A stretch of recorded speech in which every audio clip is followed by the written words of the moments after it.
당신은 운명을 믿습니까? 사실 저도 믿지 않았습니다. 이 이야기를 듣기 전까지는요. 2024년 가을 어느 오후 운명이 장난을 쳤다고 할까? 아니면 낯선 네 사람의 인생을 재배열하기로 결정했다고 해야 할 그날에 대해 이야기해 드리겠습니다. 그것은 서울 마포구의 한 버스 정류장 오후 5시의 일이었습니다. 하늘은 붉은 노을로 물들고 있었습니다. 아름다우면서도 슬픈 그 붉은색, 당신도 그 느낌을 아시죠? 퇴근길의 사람들은 발걸음을 재촉했고 누구나 빨리 집에 가고 싶어 했습니다. 701번. 버스 기사 김도윤 씨도 마찬가지였습니다. 그는 49세였습니다. 인생의 절반 가까이 20년 동안 이 운전석에 등을 붙이고 살아온 그에게 오늘도 식은 밥처럼 밋밋한 하루일 뿐이었습니다. 특별할 것 하나 없는 날이었죠. 마지막 승객이 요금을 내기 위해 올라타기 전까지는요.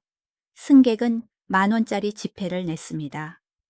도윤은 직업적인 습관처럼 가볍게 한숨을 쉬며 거스름 돈을 꺼내기 위해 지갑을 열었습니다. 7,000원입니다. 받으세요.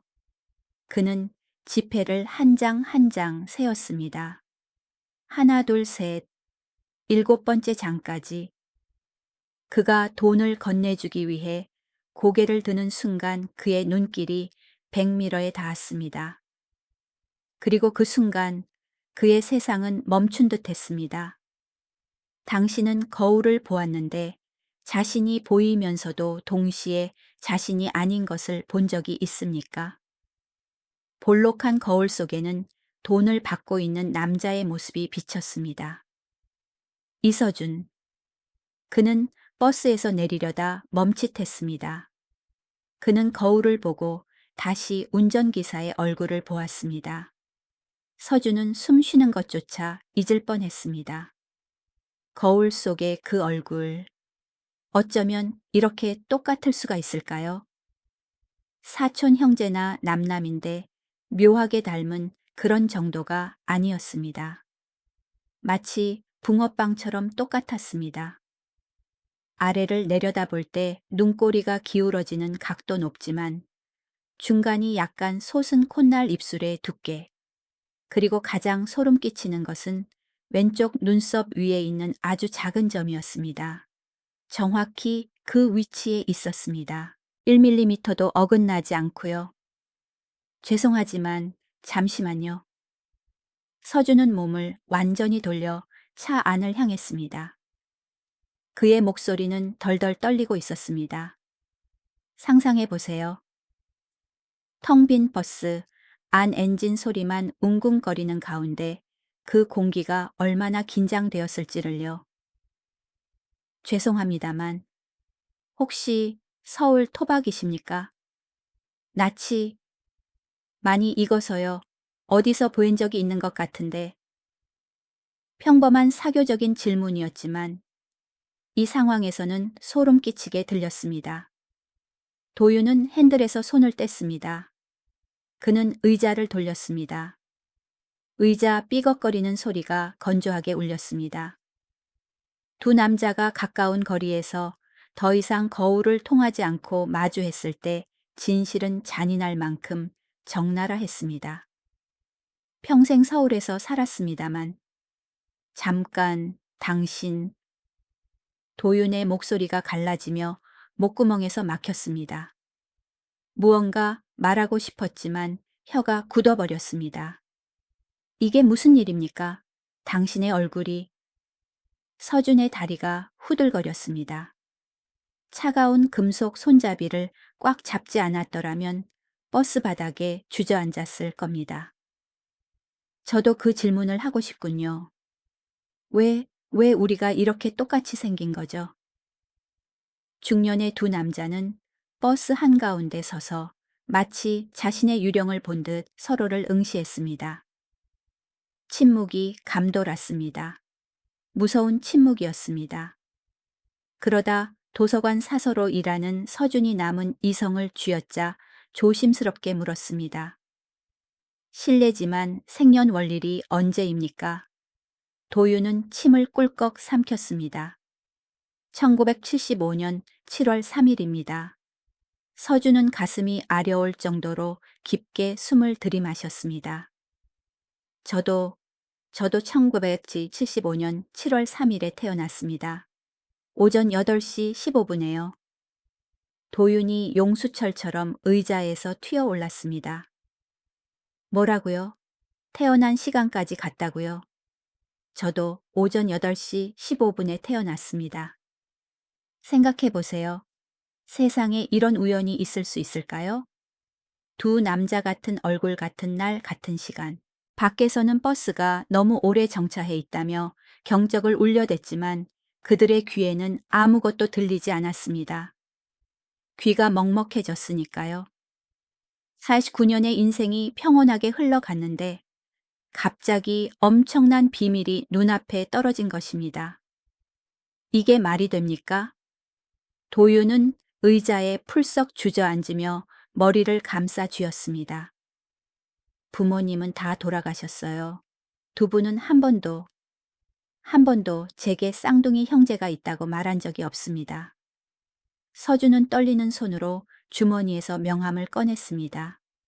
손이 너무 떨려 먼지 투성이인 버스 바닥에 떨어뜨리고 말았습니다. 그는 허둥지둥 주워 먼지를 털고 자신과 똑같이 생긴 운전기사에게 건넸습니다. 서울시립도서관 사서 이서준. 일단 연락처를 교환하시죠. 이 일은 그냥 넘어갈 수 없습니다. 무언가 숨겨진 사연이 있어요. 그로부터 며칠 후 잠을 이룰 수 없는 비밀을 쥐고 있다는 느낌을 아시나요? 서준은 그런 상태였습니다. 그는 시립도서관 지하 3층에 있었습니다. 이곳은 어둡고 오래된 종이 냄새가 났으며 구석에 있는 마이크로필름 리더기의 푸른 빛만이 환하게 빛나고 있었습니다. 서준은 잠을 잘 수가 없었습니다. 도윤을 만난 이후로 눈만 감으면 그 얼굴이 보였기 때문입니다. 그는 자신의 인생에서 도둑맞은 퍼즐 조각이 분명히 있다는 것을 알았습니다. 그의 손가락은 터치스크린 위를 끊임없이 움직이며 75년의 옛 신문들을 넘겼습니다. 7월 3일 신문. 아무것도 없음. 7월 4일 신문. 7월 5일 신문. 눈이 피로에 따가웠습니다. 하지만 곧 그의 손가락이 멈췄습니다. 심장이 덜컥 내려앉았습니다. 서울일보 75년 7월 4일. 자, 지면 구석에 실린 작은 기사 사람들이 읽고 금방 잊어버릴 만한 그런 기사였습니다. 하지만 지금 서준에게는 마른 하늘의 날벼락과 같았습니다. 제목, 미래 산부인과에 버려진 미등록 신생아 4명, 고아원으로 이송 중 발견, 경찰 수사 착수. 4명, 2명이 아니었습니다. 4명이라니. 내 쌍둥이라는 단어가 눈앞에서 춤을 추었습니다. 서준은 날짜를 다시 확인했습니다. 그와 도윤의 생일 바로 다음 날이었습니다. 미래 산부인과 이름이 낯이 익었습니다. 그의 손이 버스에 있었을 때보다 더 심하게 떨렸습니다. 그는 급히 전화기를 들어 도윤에게 전화를 걸었습니다. 도윤 씨 당장 도서관으로 오세요. 지금요, 우린 쌍둥이가 아니에요. 수학이 넘어가 1초간 조용했습니다. 무슨 말입니까? 우리는 네 쌍둥이입니다. 무려 4명이라고요. 그날 밤 서준은 뜬 눈으로 밤을 지새웠습니다. 네, 쌍둥이에 대한 진실이 악몽처럼 하지만 희망을 품고 머릿속을 맴돌았습니다. 새벽녘 그는 자신이 할 것이라고는 생각지 못했던 일을 했습니다. 인터넷에 가족을 찾는 글을 올린 것입니다. 그는 한국 최대 커뮤니티에 1975년 서울 내 쌍둥이의 미스터리라는 제목으로 글을 썼습니다. 그는 자신의 사진과 며칠 전 급하게 찍은 도윤의 사진을 첨부했습니다. 내용은 간결했습니다. 1975년 7월 3일 오전 8시 15분에 태어난 분들을 찾습니다. 우리는 우리 자신의 잃어버린 조각을 찾고 있습니다. 인터넷의 힘은 아시죠? 산불보다 더 빠르게 퍼져나갔습니다.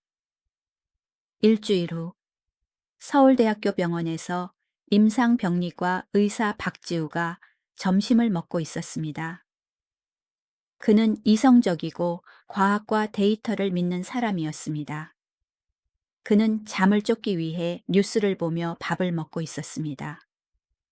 그러다 한 게시물이 그의 눈에 들어왔습니다. 이게 도대체 뭐야? 밥이 목구멍에 걸렸습니다. 지후는 하마터면 젓가락을 떨어뜨릴 뻔했습니다. 화면을 들여다보니 두 명의 남자 얼굴이 그를 쳐다보고 있었습니다. 그것은 그의 얼굴이었습니다. 하지만 그는 이런 사진을 찍은 적이 없는데 그는 급히 내용을 읽어 내려갔습니다. 975년 7월 3일생 오전 8시 15분 식은땀이 등줄기를 타고 흘렀습니다. 지우는 손목시계를 내려다보다가 다시 화면을 보았습니다. 분 단위까지 정확했습니다. 의사인 그는 이런 일이 우연히 일어날 확률이 0이라는 것을 알고 있었습니다. 평소 메스를 아주 안정적으로 잡던 손이 떨렸습니다. 그는 힘들게 한 글자 한 글자 댓글을 달았습니다. 저도 같은 날, 같은 시각에 태어났습니다. 저는 서울대학교 병원 임상병리과 박지우입니다. 연락 부탁드립니다. 같은 시각, 그리 멀지 않지만 전혀 다른 세상인 또 다른 곳. 하늘 보육원. 최하우는 늦게까지 남아 있었습니다. 그녀는 사회복지사로 평생 고아들과 함께 했습니다. 아마 그녀 자신이 부모 없이 자랐기 때문일지도 모릅니다. 그녀는 아이들의 숙제를 도와주고 있었습니다. 한 남자아이가 낡아 빠진 태블릿 PC를 들고 달려와 그녀의 옷자락을 잡아당겼습니다. 선생님, 이것 좀 보세요. 이 아저씨들 선생님이랑 똑같이 생겼어요. 해우는 온화하게 웃으며 아이의 머리를 쓰다듬고 엉뚱한 상상을 한다고 말해주려 했습니다. 남자와 여자가 어떻게 똑같이 생길 수 있겠습니까? 하지만 그녀가 화면을 힐끗 보았을 때 미소는 사라졌습니다. 서울 내 쌍둥이의 미스터리. 게시물이 업데이트되어 있었습니다. 이제 사진은 3장이었습니다. 3명의 남자. 그리고 그들의 얼굴은 그녀의 남자 버전이었습니다. 같은 눈 같은 콧날, 그리고 그 전까지. 해운의 심장이 쿵쿵거렸고 너무 세게 뛰어 가슴이 아플 지경이었습니다. 이게 진짜라고. 자연스럽게 눈물이 흘러나왔습니다. 참을 수가 없었습니다. 평생 자신이 어디서 왔는지 왜 버려졌는지 궁금해했습니다. 그리고 지금 그 대답이 어린아이의 태블릿 화면에 나타나고 있었습니다. 그녀는 즉시 연락할 방법을 찾았습니다. 그날 밤 10시 서울역 근처 구석진 곳에 있는 조용한 카페. 가게 안의 공기는 무겁게 가라앉아 있었습니다. 서로 다른 삶을 살아온 네 사람, 네 개의 인생이 처음으로 한 테이블에 앉았습니다. 풍파를 겪은 버스 기사 도윤, 조용한 사서 서준, 지적인 의사 지후, 그리고 유일한 여성 여전히 눈시울이 붉은 해운. 그들은 서로를 바라보았습니다. 처음 5분 동안 아무도 말을 하지 않았습니다. 기이할 정도로 닮은 모습에 물을 가져오던 직원조차 깜짝 놀라 손을 떨며 물잔을 내려놓고는 서둘러 안으로 들어갔습니다. 믿을 수가 없군요. 침묵을 깬 것은 지후였습니다. 그는 안경을 벗어 닦고 다시 썼습니다. 마치 환각을 보는 게 아니라는 것을 확인하려는 듯이요. 의학적으로 일환성, 내 쌍둥이가 이렇게까지 닮을 확률은 극히 낮습니다. 거의 불가능해요. 만약 확률이 무슨 소용입니까? 우리가 이렇게 버젓이 앉아 있는데 계산 따위 해서 뭐 합니까? 도윤이 큰 소리로 말했습니다. 그의 목소리는 들떠 있었지만 떨림으로 가득 차 있었습니다. 감정을 억누를 수 없었습니다. 보세요. 저분을 좀 보세요. 우리 어머니. 아니, 제가 젊었을 때 머리를 길렀던 모습이랑 똑같지 않습니까? 해우는 눈물을 흘리며 웃음을 터뜨렸습니다. 그녀는 계속해서 휴지로 눈을 찍어냈습니다. 평생 외로웠어요. 저는 제가 버려졌다고 아무도 저를 원하지 않는다고 생각했어요. 그런데 저에게 가족이 있었다니. 오빠가 셋이나 있었어요. 해운의 말에 모두의 마음이 무거워졌습니다. 아시죠? 반세기 동안 잃어버렸던 혈육을 다시 찾았을 때의 그 느낌. 그것은 아주 성스러운 것입니다. 가장 강인한 남자들도 마음이 약해지게 만듭니다. 가장 침착한 서준이 낡은 신문 기사 복사본을 나무 테이블 위에 펼쳤습니다. 우리 너무 성급해하지 맙시다. 우선 사실 확인부터 해야 해요. 감정은 감정이고 증거가 필요합니다. 유전자 검사를 해야 합니다. 지우가 즉시 고개를 끄덕였습니다. 직업병이 발동했습니다. 맞습니다. 그건 제가 처리할 수 있습니다. 제 병원에서 검사를 진행하죠. 금방 될 겁니다.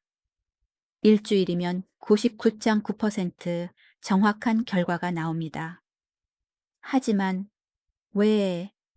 해운이 머뭇거리며 물었습니다. 목소리가 작아졌습니다. 왜 우리가 헤어지게 된 거죠? 네, 쌍둥이라면 더 특별하잖아요.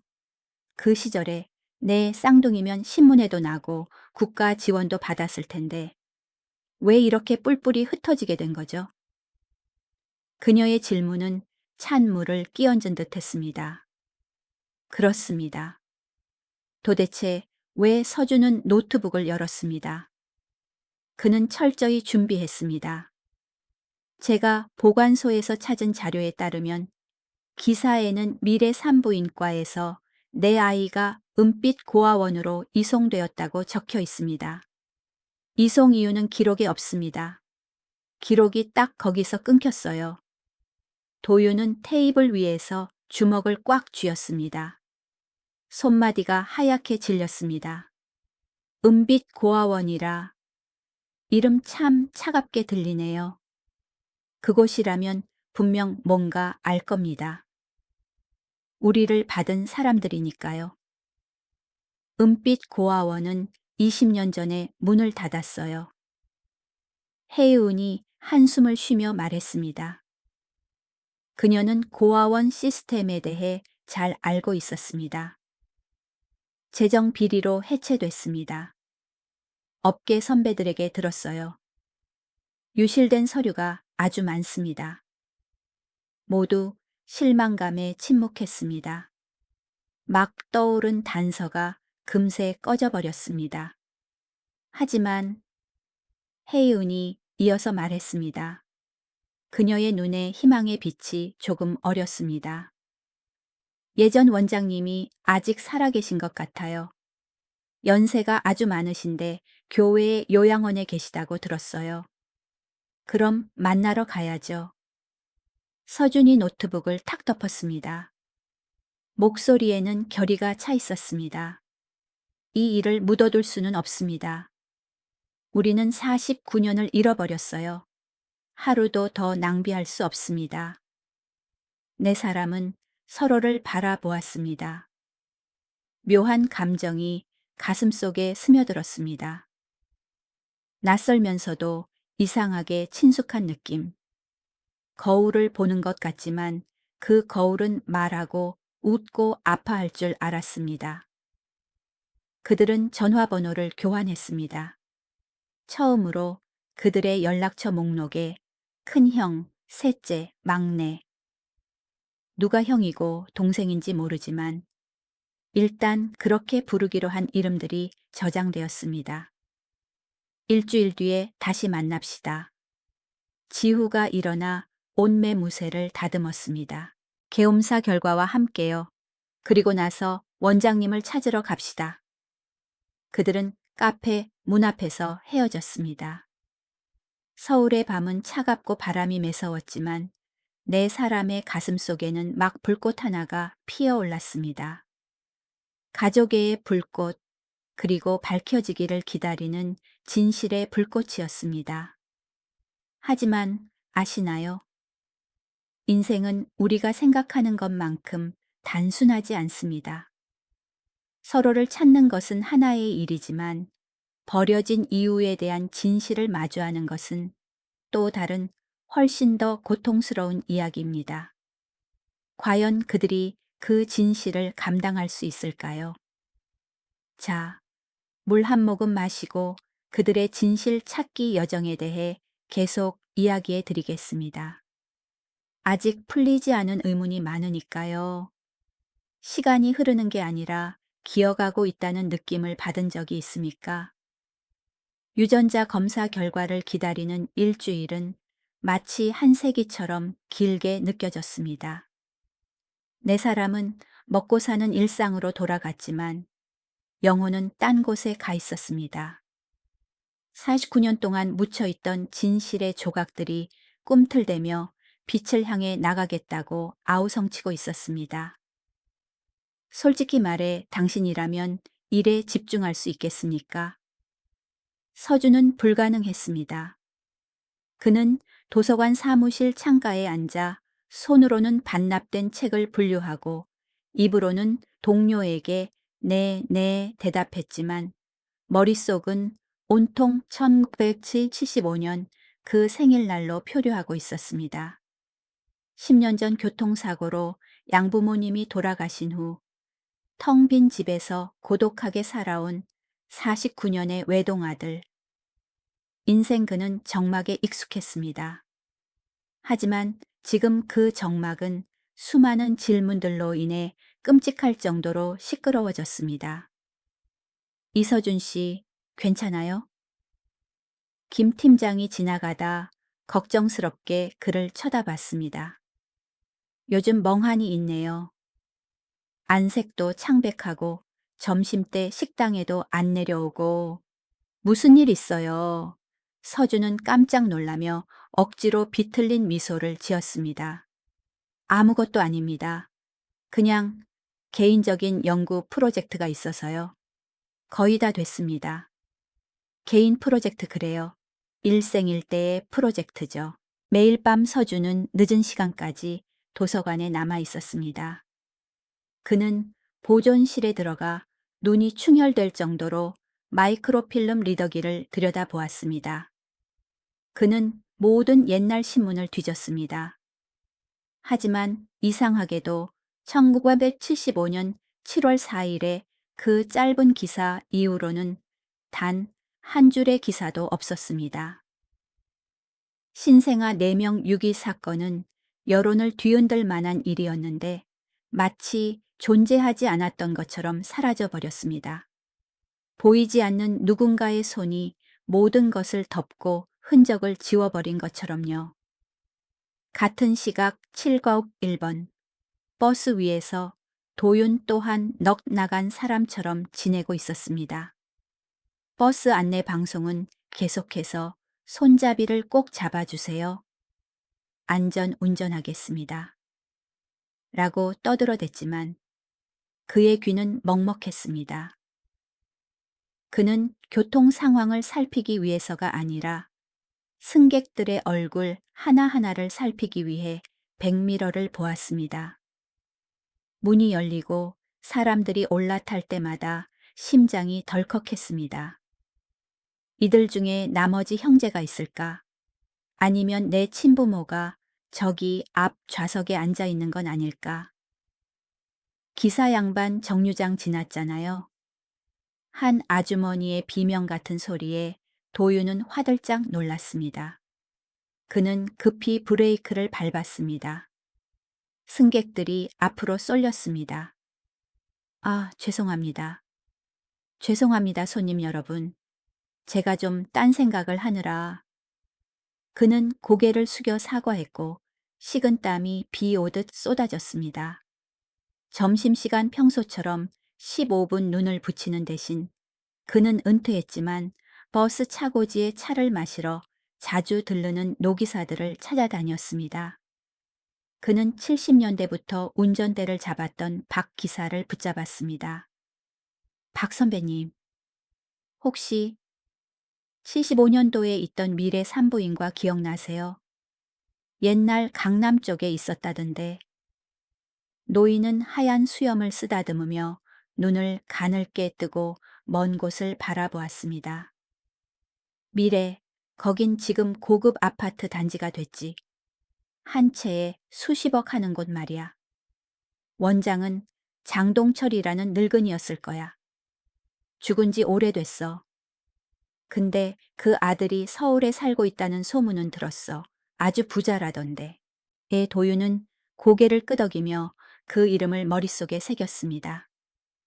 지우는 어땠을까요? 항상 침착하고 냉철하며 현미경을 들여다보며 다른 사람의 병원균을 찾아내던 임상병리과 의사가 지금은 자기 자신의 혈액 샘플 앞에서 떨고 있었습니다. 그는 자신의 이름이 붙은 시험관을 바라보았습니다. 저 검붉은 피 속에 반세기의 비밀이 담겨 있었습니다. 의사가 전문적인 실수를 할 때의 기분을 아십니까? 끔찍하죠. 그런데 며칠 사이 지후는 계속 라벨을 잘못 붙이고 차트를 잘못 기록했습니다. 박 선생님, 325 검사 결과 급하다니까요. 간호사가 세 번째 재촉하자 목소리에 짜증이 섞이기 시작했습니다. 지우는 깜짝 놀랐습니다. 아, 지금 나가요. 그는 고장난 기계처럼 일했습니다. DNA가 이렇게 중요하고 무섭게 느껴진 적은 처음이었습니다. 그리고 그들 중 가장 감성적인 해운. 하늘 보육원에서의 저녁 식사는 아이들의 웃음소리 속에서 진행되었습니다. 하지만 해운은 꼼짝 않고 앉아 숟가락을 입에 가져갔다 내려놓기를 반복했습니다. 선생님, 오늘 이상해요. 보육원에서 가장 예민한 6살 민지가 그녀의 소매를 잡아당겼습니다. 아파요. 얼굴이 슬퍼 보여요. 해우는 정신을 차리고 아이를 꼭 껴안았습니다. 아이의 전 냄새가 코끝을 찡하게 만들었습니다. 아니야. 선생님 괜찮아. 그냥 생각할 게 좀 많아서 그래. 그날 밤 아이들이 잠든 후 해우는 몰래 서류 보관실로 들어갔습니다. 그녀는 자신의 낡은 서류처를 찾았습니다. 누렇게 변한 종이들 입소 날짜, 초등학교, 중학교 생활기록부. 하지만 1975년 7월 이전은 텅 비어 있었습니다. 단 한 줄의 글자도 없었습니다. 그녀의 인생은 마치 허무에서 숫자 0에서 시작된 것 같았습니다. 그리고 운명의 날이 왔습니다. 병원 상담실 시계는 정확히 오후 2시를 가리키고 있었습니다. 밖에는 가을비가 부슬부슬 내리기 시작했고 빗방울은 하늘의 눈물처럼 유리창을 타고 흘러내렸습니다. 네 사람은 작은 방에 모여 앉았습니다. 똑같은 네 개의 얼굴, 똑같은 불안의 리듬으로 뛰고 있는 네 개의 심장. 테이블 위에는 하얀 봉투가 하나 있었습니다. 얇았지만 그 무게는 천은망은이었습니다. 내 쌍의 눈동자가 봉투에 고정되었지만 아무도 손을 뻗지 못했습니다. 두려움, 긴장, 아니면 마주할 용기가 없어서. 제가, 제가 열겠습니다. 지우가 나섰습니다. 평소에 결단력 있는 모습과는 달리 목소리가 떨렸습니다. 그가 봉투를 집어들자 종이 찢는 소리가 정적 속에서 날카롭게 들렸습니다. 그는 결과지를 꺼냈습니다. 두꺼운 안경 뒤로 동공이 확장되었습니다. 그는 깊게 숨을 들이마시며 감정을 눌렀습니다. 유전자 일치율 96.9%. 그는 고개를 들어 나머지 세 사람을 바라보며 목이 메어 말했습니다. 네 사람 모두 같은 부모의 자녀임이 확인되었습니다. 우리는 이란성 내 쌍둥이입니다. 혜운이 울음을 터뜨렸습니다. 그녀는 얼굴을 감싸 쥐고 흐느꼈습니다. 엄마를 잃어버린 아이가 집으로 가는 길을 찾았을 때처럼 울음이 터져 나왔습니다. 진짜였어. 우리는 진짜 가족이었어. 49년. 형제자매가 있는지도 모르고 49년을 살았는데. 도유는 습관처럼 주머니에 손을 넣어 담배를 찾았지만 병원이라는 것을 깨닫고 손을 뺐습니다. 투박하고 거친 운전기사의 손이 쥐어졌다 펴졌다를 반복했습니다. 눈시울이 붉어진 그의 얼굴에서 평소의 호탕하고 거친 모습은 사라지고 방금 뿌리를 찾은 중년 남자의 연약함만이 남았습니다. 내 쌍둥이. 우리가 정말 내 쌍둥이라니. 서준은 묵묵히 앉아 눈물을 흘렸습니다. 그는 평온하지만 폭풍을 품은 목소리로 말했습니다. 이거 참 드라마 같군요. 내 인생에 이런 일이 일어날 줄이야. 지우는 의학 지식으로 평정심을 유지하려 애썼습니다. 여러분 아시나요? 이란성 내 쌍둥이는 극히 드문 경우입니다. 자연 임신은 거의 불가능에 가까워요. 1975년은 의학이 발달하지 않았던 때인데 내 아이가 모두 건강하게 태어났다니. 이건 정말 기적입니다. 기적. 혜운이 눈물 범벅이 된 얼굴을 들었습니다. 기적이라면 더 소중히 여겼어야죠. 왜 우리를 뿔뿔이 흩어지게 했나요? 왜 우리를 쓰다 남은 물건처럼 버렸나요? 도윤이 씁쓸하게 숨을 내뱉었습니다. 가난해서 그랬겠죠. 하나 키우기도 힘든데 입이 4개나 되니. 그땐 난리통에 굶어 죽던 시절이라 누가 키울 수 있었겠습니까? 그렇다고 해도 버리는 건 너무 잔인하잖아요. 혜운이 흐느꼈습니다. 서준이 손을 들어 진정하라는 신호를 보냈습니다. 여러분 들어보세요. 지금 중요한 건 이유를 찾아내는 겁니다. 감정에 휘둘리면 아무것도 할 수 없어요. 진실을 찾아야 합니다. 지후는 결과지를 조심스럽게 봉투에 넣었습니다. 이 원본은 서준 형님이 보관하세요. 도서관 금고 같은 데 넣어두세요. 거기가 제일 안전할 테니까요. 바로 그때 서준의 전화벨이 울렸습니다. 그는 화면을 보고 미간을 찌푸렸습니다. 서울 의료기록 보관소. 여보세요? 이서준입니다. 네. 뭐라고요? 찾았다고요? 서준의 눈이 번쩍 뜨였습니다. 그는 전화를 끊고 다급한 목소리로 모두를 돌아보았습니다. 자료를 찾았답니다. 작년에 고 장동철 원장 유족이 시에 기증한 자료가 있대요. 가봅시다. 네 사람은 부슬비 따위는 아랑곳하지 않고 미친 듯이 병원을 뛰쳐나갔습니다. 의료기록 보관소에서 직원이 시간의 먼지가 뽀얗게 내려앉은 낡은 종이 상자를 가져왔습니다. 이게 유족들이 남긴 전부입니다. 혹시 필요한 사람이 있을지 모르니 보관해달라고 하더군요. 서준은 숨을 죽이고 상자 뚜껑을 열었습니다. 묵은 종이 냄새가 확 풍겼습니다. 안에는 누렇게 변한 영수증 뭉치 몇 장의 송을씨 메모. 그리고 이게 뭐죠? 해운이 넌 쌓인 불빛 아래서 반짝거리는 물건을 집어들었습니다. 은목걸이였습니다. 줄은 가늘고 세월 탓에 색이 바랬지만 펜던트는 여전히 빛나고 있었습니다. 펜던트 안에는 정교하게 알파벳 하나가 새겨져 있었습니다. 무려 4개나 있어요. 지우가 소리치며 떨리는 손으로 나머지 목걸이들을 집어들었습니다. 똑같은 디자인, 똑같이 자가 새겨진 4개의 목걸이. 도유는 잉크가 바랬지만 읽을 수 있는 작은 메모지를 집어들었습니다. 1975년 7월 3일 4호 관리실 신생아 4명 야간 보관 외부 요청 외부 요청 서준이 중얼거렸습니다. 병원이 독단적으로 한 게 아니라는 뜻이야. 누군가 지시한 거야. 보관소를 나온 4사람은 근처에 있는 다향원이라는 전통 찻집으로 들어갔습니다.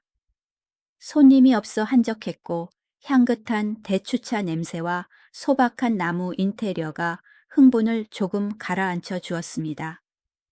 그들은 찾은 물건들을 테이블 위에 펼쳐 놓았습니다. 4개의 은목걸이가 나란히 놓여 묘한 빛을 뿜어냈습니다. 이제 어떻게 할까요? 해운이 목걸이를 만지작거리며 멍하니 물었습니다. 친부모를 찾아야 할까요? 아니면 그냥 과거를 덮어둘까요? 어떻게 덮어둡니까? 도윤이 테이블을 콱 내리쳐 찻잔에 차가 출렁거렸습니다. 49년 동안 속고 살았어요. 입양아로 사생아로 살았는데 당신들은 견딜 수 있습니까? 난 못해요.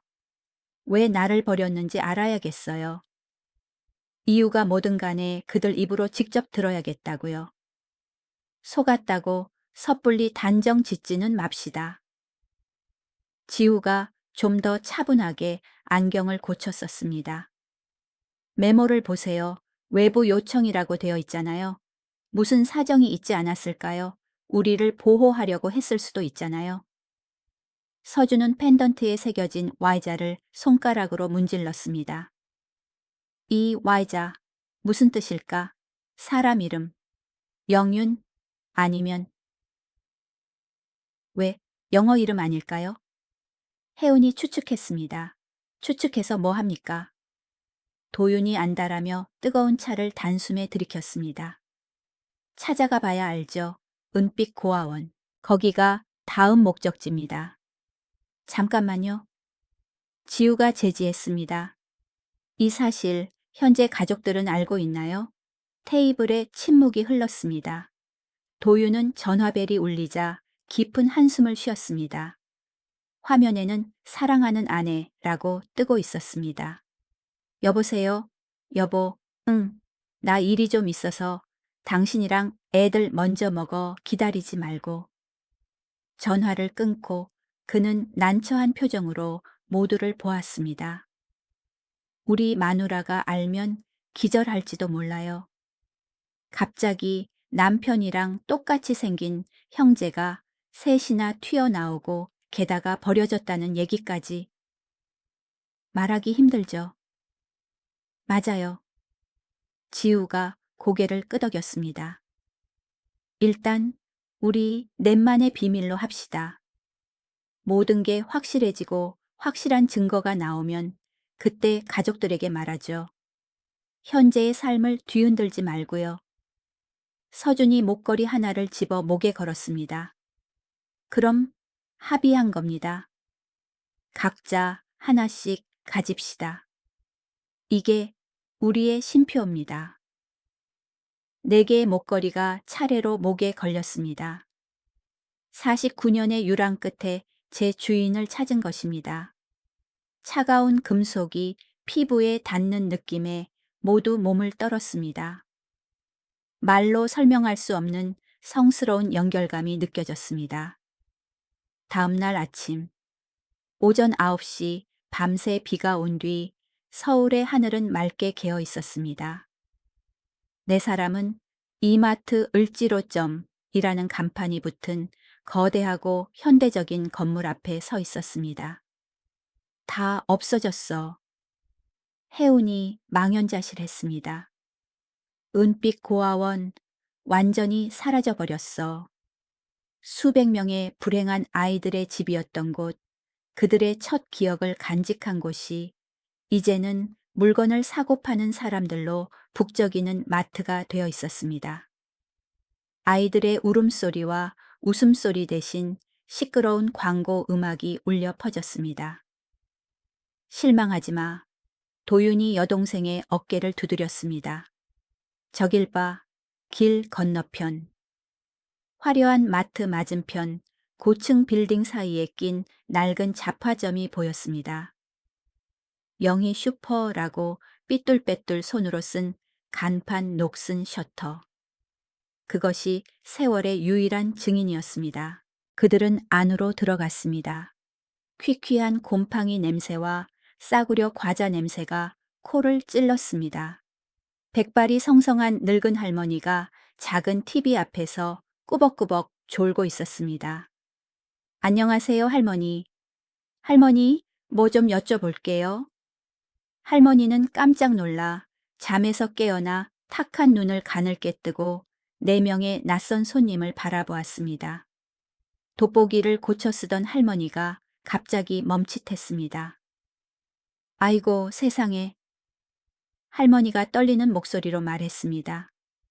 이게 어째 네 사람이 이렇게 똑같아 형제간인가? 서준이 공손하게 물었습니다. 할머니, 혹시 여기에 오래 사셨나요? 50년도 더 됐지. 이 길이 흙길일 때 시집 왔으니까. 그럼 은빛 고아원 기억하세요. 바로 여기 맞은편에 있었던 하운이 다급하게 물었고 심장이 쿵쿵 뛰었습니다. 할머니의 눈빛이 마치 시간을 거슬러 올라간 듯 반짝였습니다. 은빛 기억하지 어떻게 잊어. 신현수 원장은 참 좋은 사람이었어. 여기 와서 애들 줄 사탕을 자주 사갔지. 지후가 급히 수첩을 꺼냈습니다. 할머니 신 원장님, 지금 살아계신가요? 어디 계시는지 아세요? 살아있고 말고 하늘이 좋은 사람을 굽어 살피시지. 저기 교회에 있는 성모 요양원에 있어 많이 늙어서 오락가락해. 할머니는 비틀거리며 안쪽 방으로 들어가 한참을 뒤지더니 곰팡이가 핀 흑백 사진 한 장을 들고 나왔습니다. 여기 봐. 1976년에 찍은 거야. 신 원장이 나한테 준 거지. 여기 요람에 누운 아기 4명 보여? 혹시 자네들인가? 사진을 본 4사람의 심장이 멈추는 것 같았습니다. 정어리처럼 나란히 누운 4명의 신생아, 바로 그들이었습니다. 그들은 1초도 지체하지 않고 택시를 잡아 성모 요양원으로 직행했습니다. 요양원은 나무가 우거진 정원 속에 평화롭게 자리 잡고 있었고 낙엽 떨어지는 소리가 들릴 만큼 고요했습니다. 신현수 원장님이요 3파에 계십니다. 하지만 많이 쇠약하셔서 시끄럽게 하시면 안 돼요. 간호사가 당부했습니다. 3업 8호의 문이 열렸습니다. 휠체어에 앉은 앙상한 노인이 햇살 가득한 창문을 향해 있었습니다. 머리카락은 실타래처럼 하얗게 새어 있었습니다. 인기척에 그가 천천히 휠체어를 돌렸습니다. 누구요? 이 늙은이를 보러 왔나? 네, 사람은 안으로 들어가 노인 앞에 일렬로 섰습니다. 신 원장은 눈을 가늘게 뜨고 쳐다보았습니다. 늙고 떨리는 손으로 돋보기를 벗어 닦고 다시 썼습니다. 그는 얼굴 하나하나를 유심히 살펴보았습니다. 놀라움은 점차 격렬한 감동으로 변해갔습니다. 1975년 7월 노인이 쉰 목소리로 속삭였습니다. 내 쌍둥이인가 저희를 기억하세요. 서준이 휠체어 옆에 무릎을 꿇고 노인의 앙상한 손을 잡았습니다. 노인의 주름진 눈가에서 눈물이 배어 나왔습니다. 그는 고개를 끄덕이며 문틈으로 새어 들어오는 바람 소리 같은 한숨을 내쉬었습니다. 어찌 있겠나. 평생 원장으로 살면서 그렇게 특별한 경우는 처음이었지. 비가 억수같이 쏟아지던 밤, 핏덩이 4명이 실려왔어. 누군가 자네들을 대문 앞에 두고 갔지. 흠뻑 젖은 채로. 누가요 누가 우리를 데려왔습니까? 도윤이 다그쳐 물었고 목소리가 갈라졌습니다. 신 원장은 먼 곳을 바라보며 과거를 회상했습니다. 데려온 사람 얼굴은 못 봤어. 하지만 그 후로 밤마다 젊은 여자가 울타리 밖에서 울고 있었지. 비가 오나 바람이 부나 몇 시간이고 서서 자네들 방 창문만 쳐다봤어. 그 여자, 혜운이 떨리는 손으로 목걸이를 꺼냈습니다. 원장님, 이거 기억나세요? 월자가 새겨진 반짝이는 은목걸이를 보자 신 원장은 감전된 듯 했습니다. 그의 눈이 커다랗게 떠졌습니다. 맞아, 바로 그거야. 그 여자. 울면서 가슴에 이걸 꼭 쥐고 있었어. 내가 한번 나가서 말을 건 적이 있었지. 누구였나요? 저희 어머니 맞나요? 네 사람이 동시에 물었고 방 안의 공기는 팽팽하게 당겨진 현처럼 긴장되었습니다. 노인은 한참 동안 침묵하며 노소해한 기억 속 부서진 조각들을 찾으려 애썼습니다. 그리고 느리지만 분명하게 한 글자씩 말했습니다. 진짜 이름은 몰라 말을 안 해줬으니까.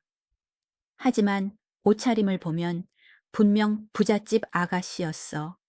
몰래 외제 분유랑 고급 기저귀를 넣어줬거든. 그리고 기억나 떨어뜨린 손수건에 이름이 수놓아져 있었어. 무슨 이름이요? 서지영, 그래 서지영. 하지만 나중에 들으니 이름을 바꿨다고 하더구먼. 아마 강지원이었던 것 같아. 그 이름이 작은 방 안에 울려 퍼지며 내 자녀의 가슴에 엄청난 충격을 안겨주었습니다. 강지원, 서지영, 그 수수께끼의 여인은 누구일까요? 왜 이름을 바꿔야 했을까요? 그리고 왜 부잣집 아가씨가 몰래 고아원 울타리 밖에서 울고 있었을까요? 보시다시피 진실은 때로 소설보다 더 기이합니다. 비밀의 문은 열렸지만 그 뒤에 있는 것이 빛인지 어둠인지는 아직 아무도 모릅니다. 그들의 여정은 이제 막 시작되었을 뿐입니다. 다음 편에서 계속 이야기해 드리겠습니다. 이야기는 아직 길고 눈물겨운 사연이 많이 남았거든요. 반세기 동안 절망 속에서 찾아 헤매던 어머니가 사실은 평생 감히 올려다보지도 못할 높은 자리에 앉아 있다면 어떤 기분이 들지 상상해 보셨습니까? 인생은 때로 잔인한 농담처럼 짓궂습니다. 모든 것을 뒤집어 놓은 그날 오후에 대해 계속 이야기해 드리겠습니다. 오후 4시였습니다. 가을 햇살은 점차 옅어지고 있었지만 서준의 마음속 긴장감은 최고조에 달했습니다. 전화벨이 울렸습니다. 낯선 번호였습니다. 평소라면 서준은 바로 끊었을 겁니다. 사서로 일하며 폐쇄적인 삶을 사는 그는 예고 없는 방해를 싫어했습니다. 하지만 오늘따라 묘한 예감 등줄기를 타고 흐르는 전류 같은 느낌이 전화를 받아야 한다고 속삭였습니다. 여보세요? 이서준 씨 맞습니까? 수화기 너머로 중저음의 남성 목소리가 들려왔습니다. 예의 바르지만 권위가 느껴졌습니다. 저는 법무법인 정의의 대표 변호사 윤재혁입니다. 서준은 미간을 찌푸리며 전화기를 꽉 쥐었습니다. 자신 같은 서민이 변호사와 엮일 일이 뭐가 있겠습니까? 절 어떻게 아시죠? 그리고 무슨 일이십니까? 의료기록 보관소에서 자료를 열람하신 분 맞죠? 제가 그 자료들의 법적 검토를 담당했습니다. 만나 뵙고 싶습니다. 지금 당장요. 생명이 걸린 정보가 있습니다. 1시간 후 서울역 근처 골목 깊숙이 자리한 한산한 카페. 볶은 커피탄 냄새와 숨 막히는 침묵이 감돌았습니다. 윤재혁 변호사가 먼저 와서 기다리고 있었습니다. 45세쯤 되어 보이는 이 남자는 값비싼 맞춤 정장을 입고 있었지만 눈빛에는 법조인 특유의 차가움이 없었습니다. 오히려 우리 네 형제가 들어서는 것을 보자 그 눈빛에는 연민이 섞인 따뜻한 미소가 번졌습니다.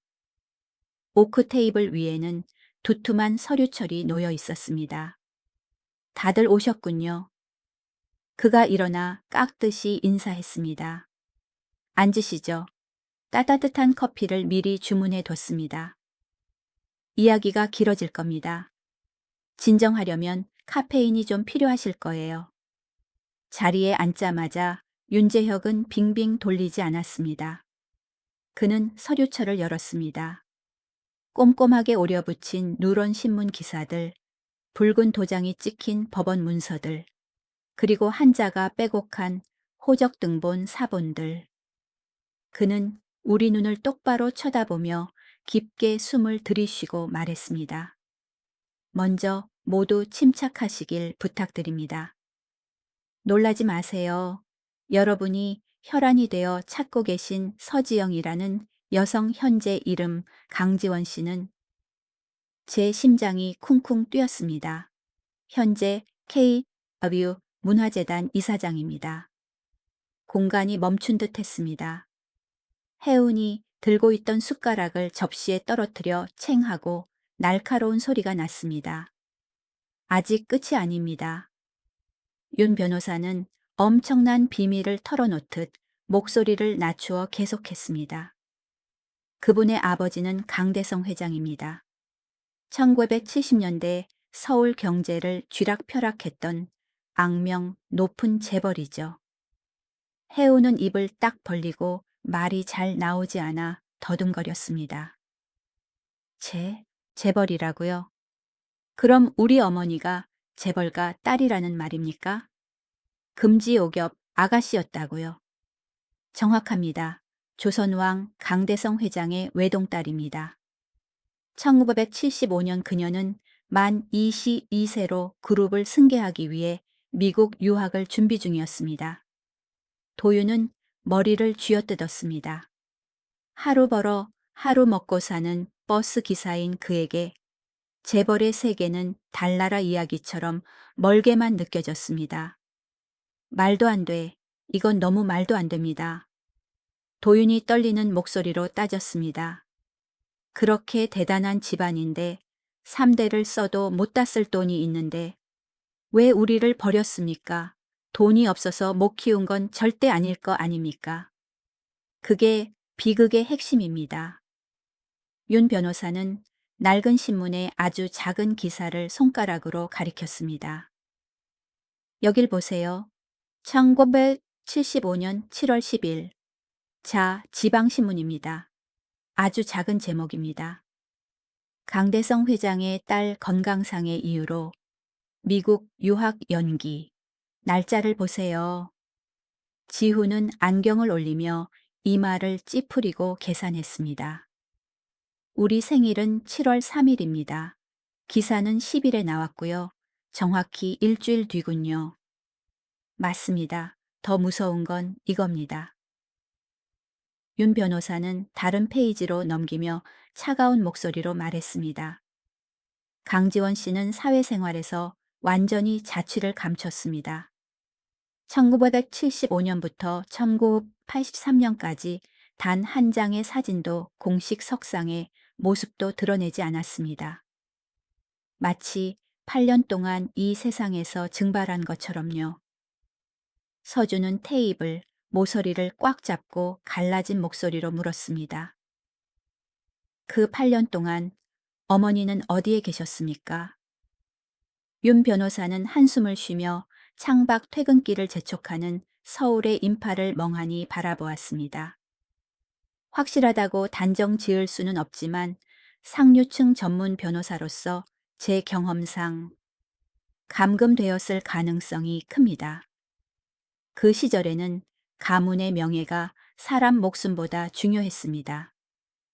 결혼도 안 한 딸이 임신한 데다 내 쌍둥이까지 낳았다는 치욕을 감추기 위해 그들은 가장 잔인한 짓도 서슴지 않았죠. 정신병원이거나 산속의 별장 같은 곳일 겁니다. 침묵이 감돌았습니다. 차갑고 무서운 침묵이었습니다. 화려한 부유함 뒤에는 창살 없는 감옥이 있었던 것입니다. 하에우는 의심스러운 눈초리로 윤 변호사를 바라보았습니다. 고아원에서 자란 그녀에게는 자기 방어 본능이 늘 있었습니다. 하지만 왜 당신 같은 유명한 변호사가 우리 같은 서민들을 돕는 거죠? 원하는 게 뭡니까? 윤재혁은 슬프게 웃었습니다. 그는 가죽 지갑에서 모서리가 다른 흑백 사진을 꺼냈습니다. 사진 속에는 앳된 젊은 여자가 갓난아기를 안고 있었습니다. 제 어머니입니다. 6살에 저를 낳으셨죠. 두려움 때문에 저를 외할머니에게 맡기고 자취를 감추셨습니다. 저는 평생 어머니를 찾아온 나라를 뒤졌습니다. 하지만 제가 찾았을 때 어머니는 암으로 돌아가셔서 아들의 얼굴도 마지막으로 보지 못하셨습니다. 그의 목소리가 메었습니다. 그는 사진을 우리 쪽으로 밀었습니다. 저는 더 이상 누구도 저 같은 처지가 되지 않기를 바랍니다. 여러분이 꼭 어머니를 만나셨으면 합니다. 아직 늦지 않았잖아요. 그분은 살아계시니까요. 그 말에 모든 의심이 녹아내렸습니다. 고급 정장 뒤에는 모성애를 갈구하는 아이, 상처투성이의 심장이 있었던 것입니다. 하지만 조심해야 합니다. 윤재혁은 목소리를 낮춰 경고하며 심각한 표정을 지었습니다. KW 재단은 수천억 원의 자산을 보유하고 있습니다. 강지원 씨에게는 현재 법적 남편과의 사이에서 낳은 두 자녀가 있습니다. 수민과 민재. 이 두 사람 만만치 않습니다. 하늘에서 뚝 떨어진 4명의 형제를 유산을 나눌 가족으로 방일지 아닐지는 짐작이 가실 겁니다. 도윤은 주먹을 꽉 쥐어 그을린 팔뚝에 핏줄이 붉어져 나왔습니다. 돈 따윈 필요 없습니다. 한 푼도 필요 없어요. 전 오직 진실을 원합니다. 9년 동안 속고 살았는데 평생 이렇게 흐리멍덩하게 살 수는 없습니다. 좋습니다. 제가 돕겠습니다. 윤재혁은 각자에게 명함을 건넸습니다. 무료로 변호해 드리겠습니다. 정의를 위해서 그리고 하늘에 계신 제 어머니를 위해서라고 생각해 주세요. 지우가 의사 특유의 신중한 목소리로 물었습니다. 그럼 어디서부터 시작해야 합니까? 살아있는 증거가 필요합니다. 그리고 최고의 기회가 다가오고 있습니다. 다음 주에 강지원 씨의 회고 50년 미술 전시회가 열립니다. 거기로 가세요. 우리가 일어나서 나갈 때 윤재혁이 뒤에서 소리쳤습니다. 그리고 한 가지 더. 강 여사님은 화가입니다. 예술가들은 말로 할 수 없는 진실을 작품에 담아내곤 하죠. 그림들을 아주 자세히 보세요. 진실은 그곳에 있습니다.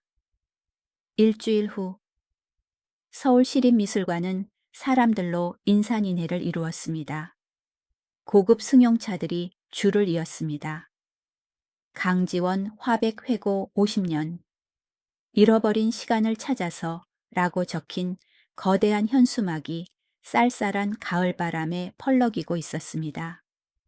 우리 네 형제는 1층 로비에 서서 세련되게 차려입고 향수를 뿌린 군중들 사이에서 소외감을 느꼈습니다. 수수한 옷차림의 평범한 우리는 마치 침입자 같았습니다. 이 안내 책자 좀 봐. 혜운이 번쩍거리는 전시회 안내서를 펴며 손을 살짝 떨었습니다. 작가 양력 부분이야 1975년부터 1983년까지 작품 없음, 완전히 비어 있어. 지우가 글자를 꼼꼼히 읽었습니다. 1975년 7월 건강상의 이유로 창작 활동 중단. 1983년 기적적으로 회복하여 창작 재개. 딱 두 줄이네. 서준이 씁쓸하게 웃었습니다. 우리가 태어난 해부터 8살이 될 때까지 정확히 일치해. 그 8년 동안 어머니는 뭘 하셨을까? 우리를 기억하긴 하셨을까?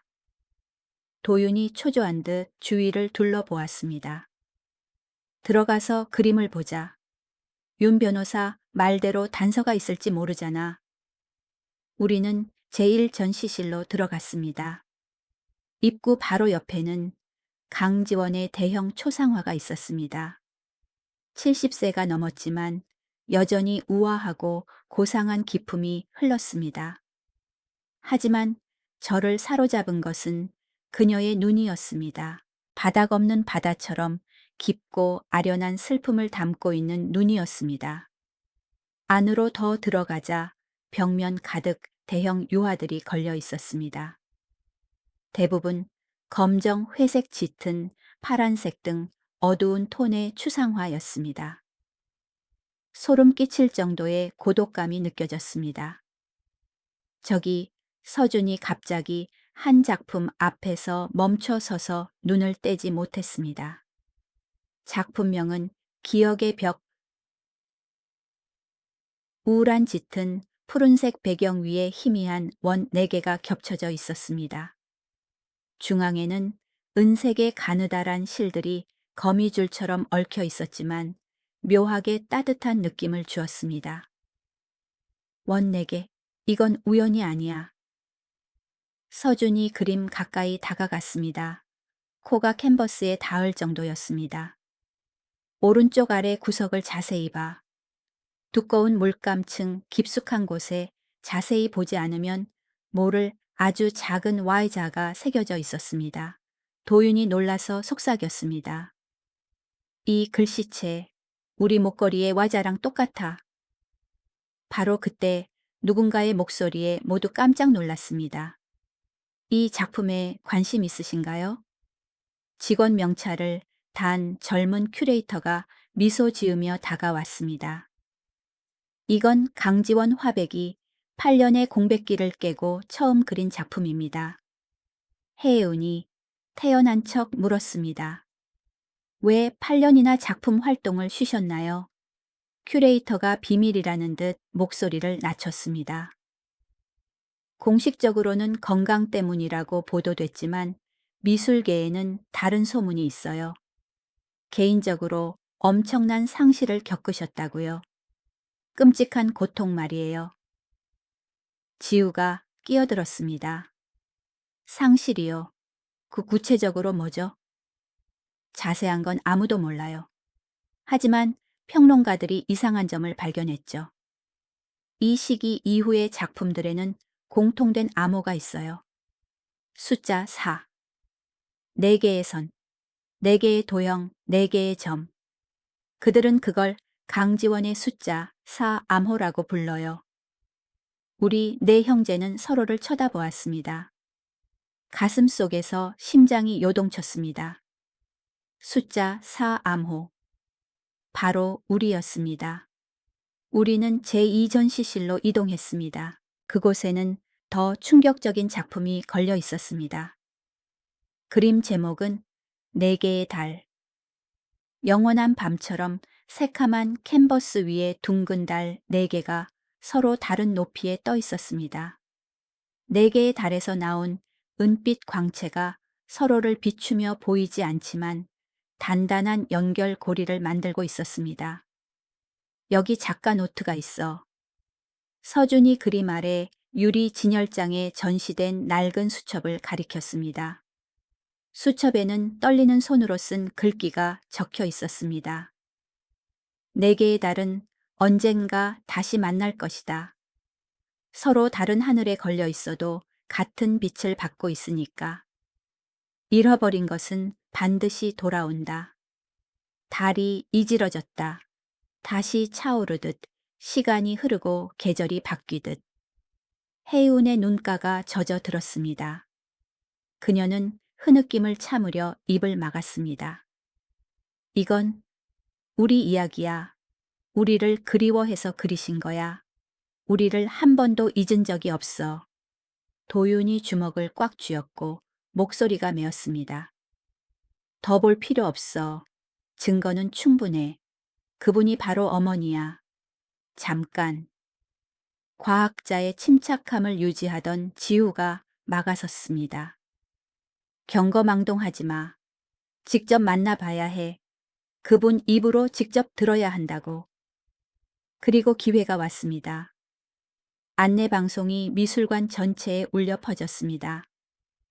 오후 3시부터 3층 강당에서 작가와의 대화 프로그램이 시작됩니다. 강지원 화백께서 직접 자신의 작품 세계에 대해 설명하실 예정입니다. 3층 강당은 사람들로 꽉 찼습니다. 200석이 넘는 자리에 빈틈이 없었습니다. 문화계의 거물들, 미술평론가들, 그리고 팬들. 우리 네 형제는 맨 뒷줄에 몸을 숨기고 존재감을 최대한 줄이려 애썼습니다. 무대 조명이 켜졌습니다. 그리고 그녀가 나타났습니다. 강지원은 쏟아지는 박수 갈차의 속에 단상으로 올라왔습니다. 그녀는 심플하지만 고급스러운 검은 드레스를 입고 있었습니다. 그녀의 목에는 스포트라이트를 받아 반짝이는 은목걸이가 걸려 있었습니다. 우리는 숨을 죽였습니다. 그 목걸이, 우리 목에 걸린 4개와 똑같은 디자인이었습니다. 저는 50년 동안 그림을 그렸습니다. 그녀의 목소리는 중후하면서도 우수에 차 있었습니다.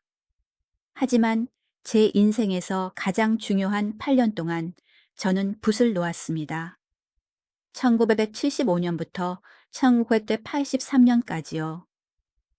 강당 안은 쥐 죽은 듯 조용히 경청했습니다. 그 시간 동안 저는 어둠 속에 있었습니다. 빛을 잃고 희망을 잃었죠.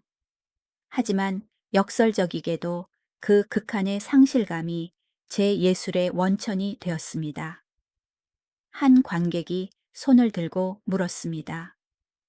선생님, 실례지만 그 8년 동안 무슨 일이 있었는지 여쭤봐도 될까요? 강지원은 침묵했습니다. 그녀는 자신의 2 손을 내려다보다가 천천히 대답했습니다. 개인적인 상실이었습니다. 저는 제가 가장 사랑하는 것들, 제 목숨보다 소중한 것들을 잃었습니다. 하지만 예술가에게 고통은 때로 선물과도 같습니다. 그리움이 제가 계속 숨 쉴 수 있는 에너지가 되니까요. 해운이 서준의 손을 꽉 잡았습니다. 눈물이 주룩주룩 흘러내렸습니다. 우리 이야기를 하고 계신 거야. 분명해. 대화 시간이 끝나고 사인회가 시작되었습니다. 줄이 길게 늘어섰습니다. 우리는 끈기 있게 마지막까지 기다렸습니다. 마지막 손님이 떠나고 강당은 텅 비었습니다. 직원들과 그녀만이 남았습니다. 사실을 말해야 해. 서준이 단호하게 속삭였습니다. 충격을 감당하실 수 있을까? 지우가 걱정했습니다. 49년을 기다렸어. 도윤이 앞장섰습니다. 1초도 더 기다릴 수 없어. 우리는 사인회 테이블로 다가갔습니다. 강지원은 피곤한 기색이 역력한 얼굴로 고개를 숙인 채 도록에 사인을 하고 있었습니다. 그녀는 고개를 들지 않았습니다. 누구에게 해드릴까요? 서준이 책을 테이블에 내려놓았습니다. 그는 이름을 말하지 않았습니다. 그 순간 그녀가 고개를 들었습니다. 그녀의 시선이 서준의 얼굴에 닿았습니다. 펜을 잡고 있던 그녀의 손이 멈췄습니다. 펜이 테이블 위로 굴러 떨어졌습니다. 그녀의 눈이 커지더니 마치 유령을 본 듯 서준을 뚫어지게 쳐다보았습니다. 자네는 그녀의 목소리가 떨렸습니다. 도윤이 서준 옆으로 다가와 섰습니다. 그 다음 지우 마지막으로 혜웅까지. 똑같이 생긴 네 개의 얼굴. 그녀 자신의 젊은 버전 네 명이 그녀 앞에 일렬로 서 있었습니다. 강지원의 얼굴이 백지장처럼 하얗게 질렸습니다. 그녀는 비틀거리며 벌떡 일어났고 쓰러지지 않으려고 테이블 모서리를 꽉 잡았습니다. 어떻게 이럴 수가. 목구멍에서 목소리가 갈라져 나왔습니다. 자네들, 정말 자네들인가? 주변의 매니저와 경호원들이 웅성거리며 제지하려고 다가왔습니다. 혜운이 떨리는 손으로 옷깃 속에서 목걸이를 꺼냈습니다. 이거 기억하세요? 자가 새겨진 은목걸이를 본 순간 강지원은 힘이 빠진 듯 주저앉았습니다. 매니저가 급히 부축했습니다. 죄송합니다. 그녀는 직원들에게 약하지만 단호하게 말했습니다. 좀 쉬어야겠어요. 이분들을 VIP실로 모시세요. 부탁합니다. 당장요. 4층 P실. 서울의 화려한 정형이 보이는 통유리창이 있는 호화로운 방이었습니다. 하지만 아무도 경치를 감상할 겨를이 없었습니다.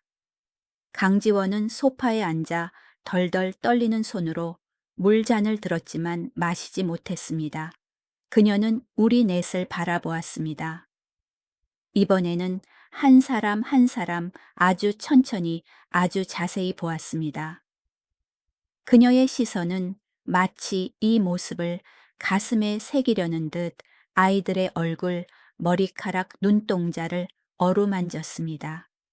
유전자 검사는 했나? 그녀가 나지막이 물었습니다.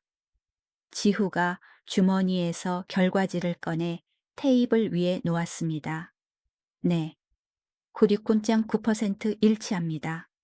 저희는 이란성, 내 쌍둥이이고 1975년 7월 3일 오전 8시 15분에 태어났습니다.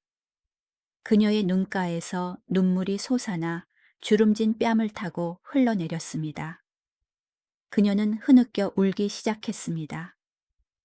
알아, 난 알아. 내가 낳았으니까. 그날 밤 한 명씩 낳을 때마다 죽을 것 같았지만 내 아이 모두 우렁차게 울었어. 기적이었지.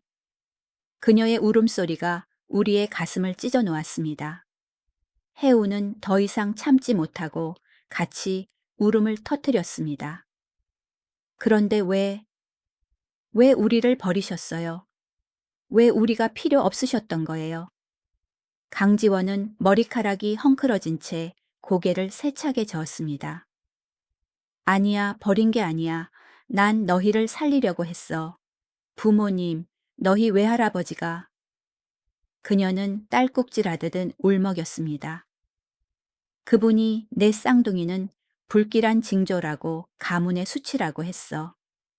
의사에게 너희가 태어나자마자 없애버리라고 시켰다고. 도유는 주먹을 꽉 쥐었고 분노로 얼굴이 붉어졌습니다.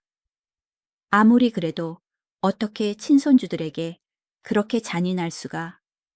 내가 선택할 수 있었다면. 강지원의 목소리가 갑자기 격해졌고 눈빛이 이글거렸습니다. 내가 선택할 권리가 있었다면 차라리 죽었지 너희 손을 절대 놓지 않았을 거다.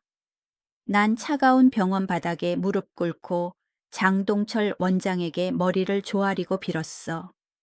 제발 아이들을 데려가 달라고 살려만 달라고 고아원에 보내도 좋으니 제발 살게만 해달라고 애원했어. 그녀는 가슴을 움켜쥐고 숨을 몰아쉬었습니다. 그리고 나 밤마다 몰래 빠져나와 은빛 고아원 울타리 밖에서 너희 방 창문의 불빛만 바라보며 서 있었어. 서준이 목걸이를 들어 보이며 목이 메어 말했습니다. 그럼 이 와이자는 뭡니까? 강지원은 자신의 목에 걸린 목걸이를 떨리는 손으로 만졌습니다. 연결, 연결이야.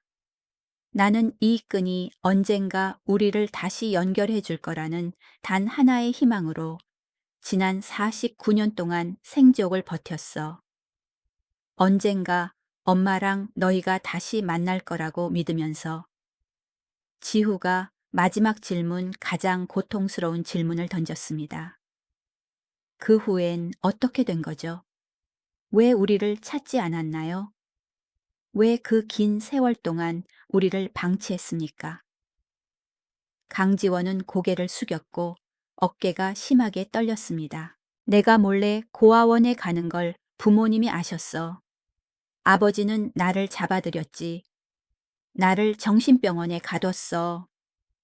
그녀는 고개를 들었고 눈빛은 공포에 질려 있었습니다. 내 쌍둥이를 낳았다는 게 내 망상이라고 내가 미쳤다고 했어. 사람을 시켜 약물을 주입하고 정이 충격을 가했어. 꼬박 8년을 갇혀 있었어. 내가 풀려났을 때는. 고아원은 문을 닫았고 너희는 뿔뿔이 입양 보내진 뒤였어. 너희 흔적을 영영 잃어버린 거야. 내 형제는 망연자실했습니다. 진실은 상상했던 것보다 훨씬 더 잔혹했습니다. 우리가 원망했던 어머니는 사실 우리를 살리기 위해 끔찍한 고문을 견뎌냈던 것입니다. 미안해. 정말 미안하다. 강지원이 우리에게 손을 모아 빌었습니다. 엄마가 나쁜 엄마야. 너희를 지켜주지 못했어. 혜운이 달려가 그녀의 발치에 무릎을 꿇고 그 앙상한 손을 잡았습니다. 엄마, 단지 그 한마디 뿐이었습니다. 49년 동안 억눌러 왔던 엄마라는 부름. 강지원은 무너져 내렸습니다. 그녀는 혜운을 껴안고 서준, 도윤, 지우를 차례로 안았습니다. 다섯 모자는 화려하지만 차가운 방 한가운데서 서로를 끌어안고 울었습니다. 반세기의 그리움, 고통, 서름이 눈물이 되어 씻겨 내려갔고 모든 원망이 사라졌습니다. 하지만 아시죠? 행복은 그리 오래가지 않는다는 걸요. 그날 밤 10시 한남동의 초호화 저택 거실.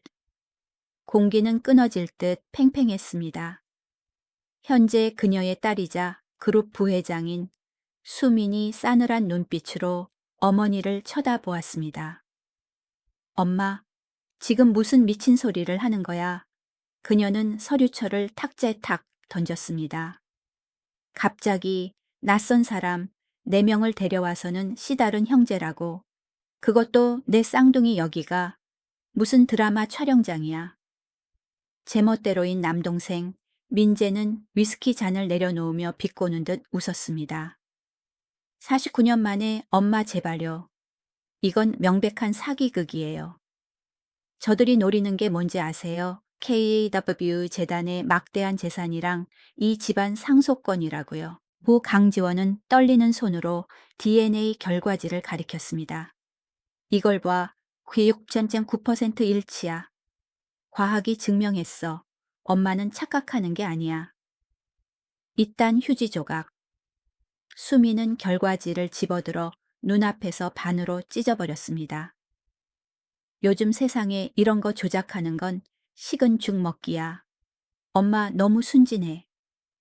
수민아.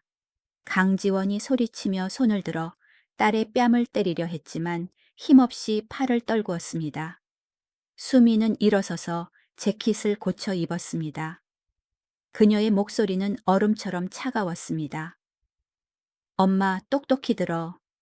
이 사회가 엄마한테 숨겨둔 자식이 넷이나 있고 게다가 정신병원 입원 전력까지 있다는 걸 알게 되면 그룹 주가는 곤두박질 칠 거야. 엄마는 이사장 자리 뺏겨. 이 집안이 평생 쌓아온 걸 저런 거지. 같은 인간들 때문에 한순간에 무너뜨릴 셈이야. 민재가 화면이 켜진 전화기를 들어 보였습니다. 친한 기자 몇 명이 냄새를 맡았어. 재벌가 강씨 일가의 충격 비밀. 벌써 기사 쓰고 있다고. 내일 서울 바닥 전체가 우리 비웃게 만들고 싶어. 강지원은 자신이 평생 키운 두 아이를 바라보다가 구석에 웅크리고 서 있는 잃어버린 내 아이를 보았습니다. 그녀는 깊은 숨을 들이쉬었고 눈빛이 다시 단단해졌습니다. 주가가 응원이 되든 내 명예가 바닥에 떨어지든 저 애들은 내 자식이야. 한 번 버렸으면 됐지 두 번은 절대 안 버려. 수미는 잔인한 미소를 지었습니다. 자식 49년 동안 남남으로 산 사람들이 엄마 정신 차려. 저것들은 기생충이야.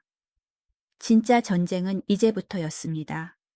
한쪽에는 방금 되찾은 성스러운 모성애가 다른 한쪽에는 돈과 권력의 성벽이 있었습니다. 과연 서준 사남매와 불쌍한 어머니는 이 풍파를 이겨낼 수 있을까요?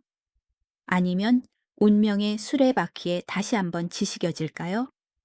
기다려보세요. 다음 이야기는 훨씬 더 극적이니까요. 잃어버린 가족을 찾는 것이 동화처럼 그리고 그들은 영원히 행복하게 살았습니다로 끝난다고 생각하십니까?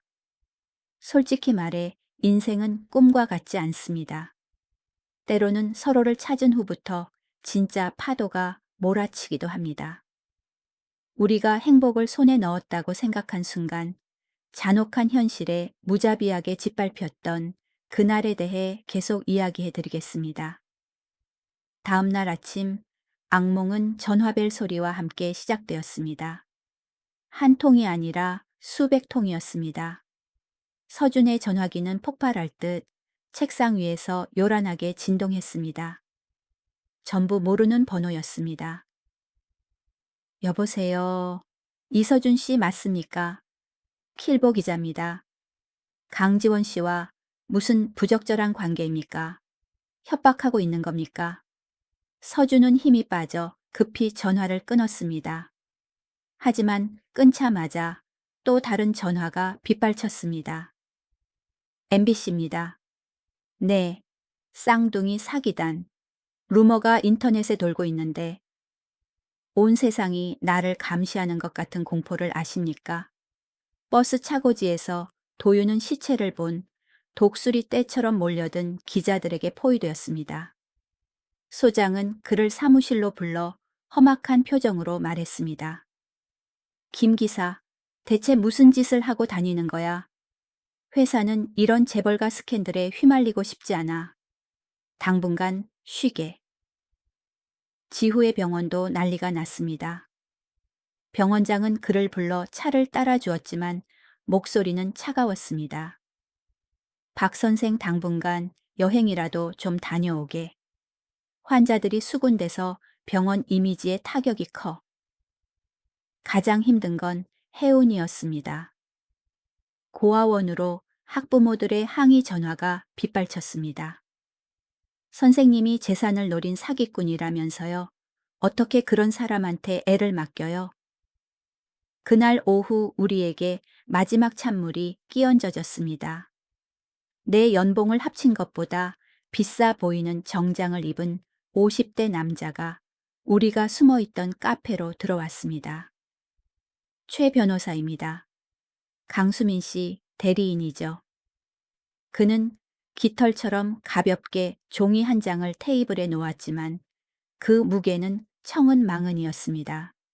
접근 금지 명령서입니다. 강지원 씨 방형 100m 이내에 접근하면 즉시 경찰에 체포될 겁니다.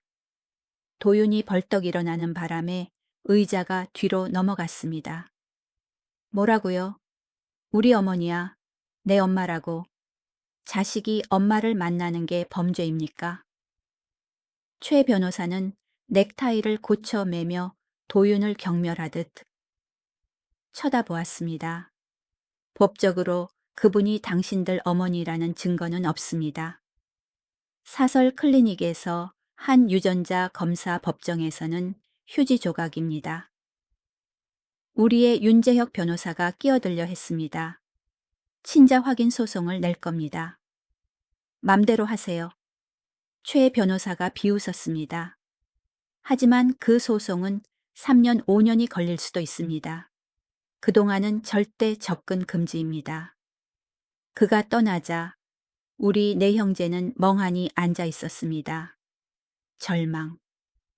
내가 옳다는 건 알지만 돈도 없고 권력도 없고 내 목소리는 이 자본주의 사회에서 묻혀버린다는 그 느낌. 이제 어떻게? 혜운이 테이블에 머리를 박고 어깨를 들썩였습니다. 바로 그때 서준의 전화가 다시 울렸습니다. 이번에는 아는 번호였습니다. 강지원 어머니였습니다. 여보세요, 어머니? 미안하다, 얘들아. 바람에 날리듯 약한 목소리였습니다. 내가 수민이를 막지 못했어. 그 애가 두려워서 그래. 하지만 포기하지 마라. 난 너희를 믿어. 난 뚜뚜뚜. 전화가 갑자기 끊겼습니다. 누군가 전화기를 뺏은 것 같았습니다. 다음 날 아침 신문에는 빨간색 헤드라인이 대문짝만하게 실렸습니다. 네, 쌍둥이의 진실, KGBW, 재단 재산을 노린 세기의 사기극. 여론은 손바닥 뒤집듯 바뀌었습니다. 어제는 상봉을 축하하며 울던 사람들이 오늘은 우리를 탐욕스럽고 파렴치한 인간들이라고 저주했습니다. 도윤은 벽을 세게 쳐서 손에 피가 맺혔습니다. 돈이 있으면 다야 진실이 이렇게 쉽게 왜곡돼도 되는 거야. 지우는 안경을 벗고 관자놀이를 문질렀습니다. 상대가 너무 강해. 우린 계란으로 바위치기야. 하지만 과묵한 맏형 서준이 갑자기 고개를 들었습니다. 눈빛이 형형했습니다. 아니, 기록은 거짓말하지 않아. 분명 증거가 더 있어. 장동철 원장의 아들을 찾아야 해. 그 사람이 마지막 열쇠를 쥐고 있어. 우리는 희망 없이 찾아다녔습니다. 하지만 하늘은 인간을 끝까지 시험하려는 듯했습니다. 가을비가 억수같이 쏟아지기 시작했습니다. 네. 형제는 법원 앞에서 물에 빠진 생쥐꼴로 서 있었습니다. 판사가 방금 우리의 소송을 확실한 증거 불충분으로 기각했기 때문입니다. 49년을 기다려서 고작 이런 결말입니까? 도윤이 하늘을 올려다보았고 빗물은 짠 눈물과 섞였습니다. 그러다 비보가 날아들었습니다. 지후의 전화벨이 울렸습니다. 병원 옛 동료가 비밀리에 알려온 소식이었습니다. 지후야, 큰일 났다. 강지원 이사장님이 방금 응급실로 실려오셨어. 급성 심근경색이야. 상황이 안 좋아. 심장이 멈추는 것 같았습니다. 네 사람은 미친 듯이 병원으로 달려갔습니다. 하지만 병원 로비에는 검은 양복을 입은 경호원들이 철벽처럼 서 있었습니다. 외부인 출입 금지. 우린 자식이라고 비켜. 혜운이 소리 지르며 경호원들에게 달려들어 할퀴었지만 바닥에 내동댕이 쳐졌습니다. 엘리베이터 문이 열렸습니다. 수민이 걸어 나왔습니다. 큰 선글라스를 끼고 명품 옷을 입은 그녀에게서 얼음장 같은 냉기가 뿜어져 나왔습니다. 아직도 포기 안 했어. 그녀가 면도날처럼 날카로운 목소리로 말했습니다. 법원이 판결했잖아. 당신들은 남남이라고. 서준이 무릎을 꿇었습니다. 자존심 강한 그 남자가 처음으로 무릎을 꿇었습니다. 제발 어머니 한 번만 뵙게 해주세요. 마지막일지도 모르잖아요. 부탁합니다. 어머니, 수민이 코웃음을 쳤지만 입술은 떨리고 있었습니다. 우리 엄마를 어머니라고 부르지 마. 당신들이 준 충격 때문에 위독하시단 말이야.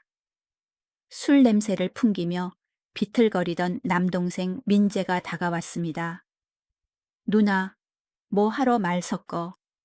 경찰 불러서 다 치워버려. 수미는 등을 돌려 중환자실 ICU로 들어갔고 우리 네 형제는 차가운 바닥에 주저앉아 닫히는 문을 무력하게 바라볼 뿐이었습니다. 그날 밤은 한 세기처럼 길었습니다. 우리는 경호원들의 감시 속에 대기실 구석에 웅크리고 앉아 있었습니다. 아무도 말 한마디 하지 않았습니다. 한숨 소리와 흐느끼는 소리만 들릴 뿐이었습니다. 새벽 3시 젊은 간호사가 살금살금 다가와 주위를 살피더니 해운의 손에 작은 쪽지를 쥐어주었습니다. 이사장님이 전해달라고 하셨어요. 정신이 조금 드셨을 때요. 빨리 받으세요. 들키면 저 잘려요. 해운이 구겨진 쪽지를 폈습니다. 글씨는 삐뚤빼뚤하고 떨려 있었습니다. 미안하다. 사랑한다 아가들아. 포기하지 마. 진실은 반드시 밝혀질 거야. 엄마. 해우는 쪽지를 가슴에 품고 소리 없이 울었습니다. 엄마. 도윤이 눈물을 닦으며 벌떡 일어났습니다. 이렇게 앉아서 죽기만을 기다릴 순 없어. 엄마가 포기하지 말라고 하셨잖아. 지후의 눈이 충혈되었습니다. 내가 병원 구형 데이터 시스템을 해킹해 볼게. 위험하지만 뭐 아니면 도야. 서준도 결연한 표정으로 일어났습니다. 난 도서관으로 돌아가겠어. 그 자료 상자, 뭔가 놓친 기분이 들어. 새벽 4시, 시립도서관은 쥐 죽은 듯 고요했습니다. 서준은 지하 3층 자료실에 홀로 앉아 있었습니다. 환풍기 돌아가는 소리만 웅웅거렸습니다. 그는 미래 산부인과 라고 적힌 상자를 100번도 넘게 책상 위에 쏟아부었습니다. 메모지 영수증 진료 기록. 그는 스탠드 불빛 아래 한 장 한 장 샅샅이 뒤졌습니다. 그러다 이게 뭐지? 종이 상자 바닥 밑에 깔창 같은 종이가 한 겹 더 있었습니다. 약간 불룩했습니다. 자세히 보지 않으면 습기 때문에 부풀어 오른 줄 알았을 겁니다. 서준은 커터 칼로 조심스럽게 상자 바닥을 갈랐습니다. 작은 봉투가 떨어졌습니다. 테이프로 상자 바닥에 꼼꼼하게 붙어 있었습니다. 서준의 손이 사시나무 떨듯 떨렸습니다. 그는 봉투를 뜯었습니다. 작은 카세트 테이프 하나가 손바닥 위로 떨어졌습니다. 테이프 라벨에는 떨리는 송글씨로 이렇게 적혀 있었습니다. 장동철 원장의 마지막 증언. 2021년 8월 15일. 2021년 그가 죽기 직전입니다. 서준은 창고에서 먼지 쌓인 낡은 카세트 플레이어를 찾아냈습니다. 먼지를 불어내고 테이프를 넣은 뒤 재생 버튼을 눌렀습니다. 치직, 치직. 잡음이 들리더니 곧이어 죽어가는 노인의 쉰 목소리가 끊어질 듯 들려왔습니다. 나, 쿨럭쿨럭. 나는 장동철이다. 이제 곧 죽는다. 폐암으로. 무덤에 가기 전에 이 사실은 말해야겠다. 서준은 숨을 죽이고 스피커에 귀를 갖다 댔습니다. 1975년 7월 3일 새벽. 강대성 회장이 직접 병원에 왔다. 임신 9개월 된 딸 강지원을 끌고 왔다. 그는 내 쌍둥이가 가문에 수치고 불길한 징조라며 그룹 명예를 망칠 거라고 고함쳤다. 그는 내게 명령했다. 아이들이 태어나자마자 없애버리라고. 서준의 눈에서 눈물이 왈칵 쏟아졌습니다. 하지만 강양, 그녀는 차가운 바닥에 무릎 꿇고 내 다리를 붙잡았다. 실신할 정도로 울었다. 그녀는 말했다. 선생님, 저를 죽여도 좋으니 제발 아이들은 살려주세요. 그 눈빛 평생 잊을 수가 없어. 테이프 속 노인의 목소리가 울먹였습니다. 나는 마음이 약해졌다. 내 아이를 받았다. 넷 다 건강했고 아주 우렁차게 울었다. 기적이었다. 차마 죽일 수가 없었다. 나는 밤에 몰래 아이들을 은빛 고아원으로 빼돌렸다. 그리고 강 회장에게는 아이들이 사산되었다고 거짓말했다. 강 양은 내게 Y자가 새겨진 은목걸이 4개를 건넸다. 그녀는 말했다. 는 연결이라고. 언젠가 나와 아이들이 다시 연결될 거라고.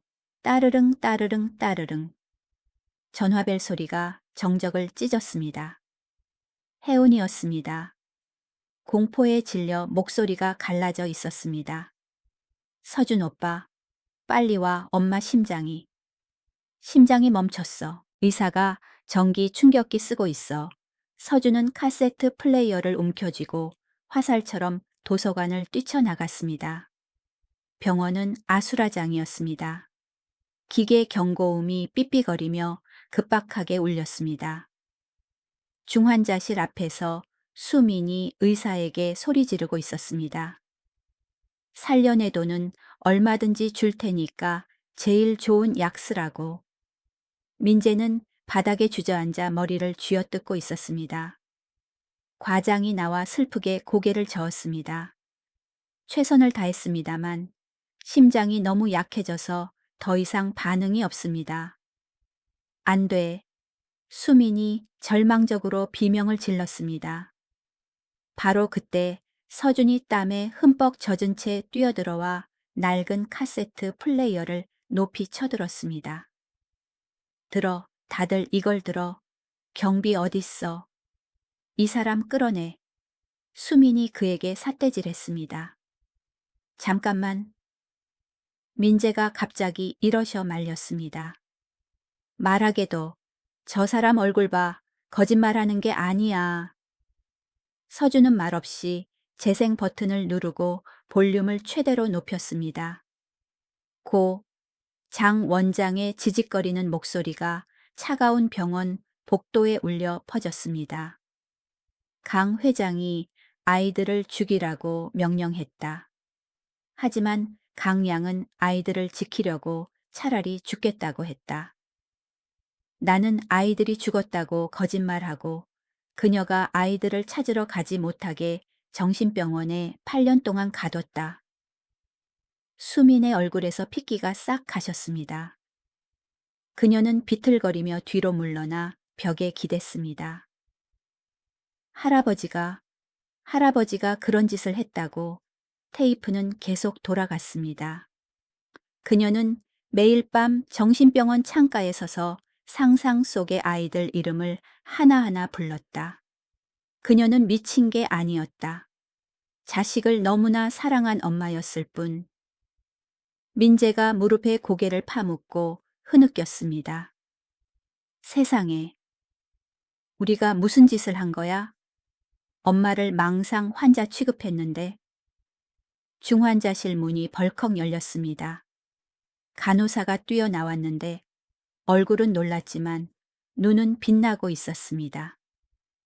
선생님, 심장 박동이 돌아왔어요. 의식이 돌아오셨어요. 누군가 이름을 부르고 계세요. 수민이 우리 네 형제를 바라보았습니다. 처음으로 그녀 얼굴에 얼음 가면이 녹아내리고 엄마를 잃을까 두려워하는 딸의 연약한 모습이 드러났습니다. 그녀의 눈에서 눈물이 쏟아졌습니다. 들어가요. 어서요. 엄마가 언니 오빠들을 찾아요. 우리는 병실로 우르르 들어갔습니다. 하얀 침대 위에 강지원이 온갖 줄을 달고 누워 있었습니다. 아주 쇠약해 보였지만 눈은 뜨고 있었고 문 쪽을 뚫어지게 보고 있었습니다. 엄마, 혜운이 달려가 주사바늘 자국투성이인 앙상한 손을 잡았습니다. 그녀는 미소 지었습니다. 희미하지만 아침 해처럼 환한 미소였습니다. 너희들 나를 버리지 않았구나. 서준이 카세트 플레이어를 침대 옆 탁자에 놓았습니다. 어머니 저희 다 알게 됐어요. 장 원장님이 다 말씀해 주셨어요. 어머니 잘못은 하나도 없어요. 주름진 뺨 위로 눈물이 흘러내렸습니다. 너희들 이 엄마를 용서해 줄 수 있니? 49년이나 너희를 잃어버렸는데. 가장 무뚝뚝한 남자 도윤이 몸을 숙여 어머니의 이마에 입을 맞췄습니다. 엄마도 참 바보 같네. 엄마가 여기 있는데 더 바랄 게 뭐가 있어요.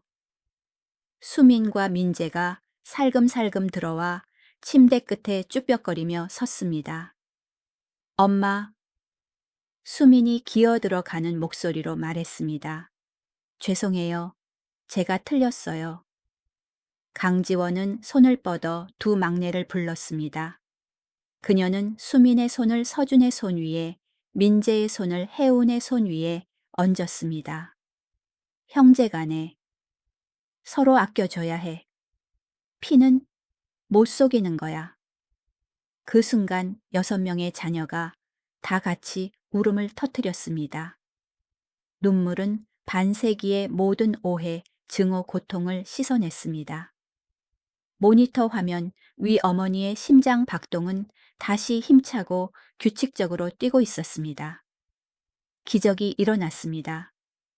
약물 때문이 아니라 가족애라는 치료제 덕분이었습니다. 다음 날 아침 6시 대기실 창문으로 해가 뜨기 시작했습니다. 부드러운 황금빛 햇살이 지난 밤의 어둠을 몰아냈습니다. 6 형제는 둘러앉아 김이 모락모락. 나는 커피를 들고 있었습니다. 아직 눈이 퉁퉁 부은 수민이 가방에서 낡은 가죽 수첩을 꺼냈습니다. 엄마 비밀 금고에서 이걸 찾았어. 정신병원에 계실 때 쓴 일기야.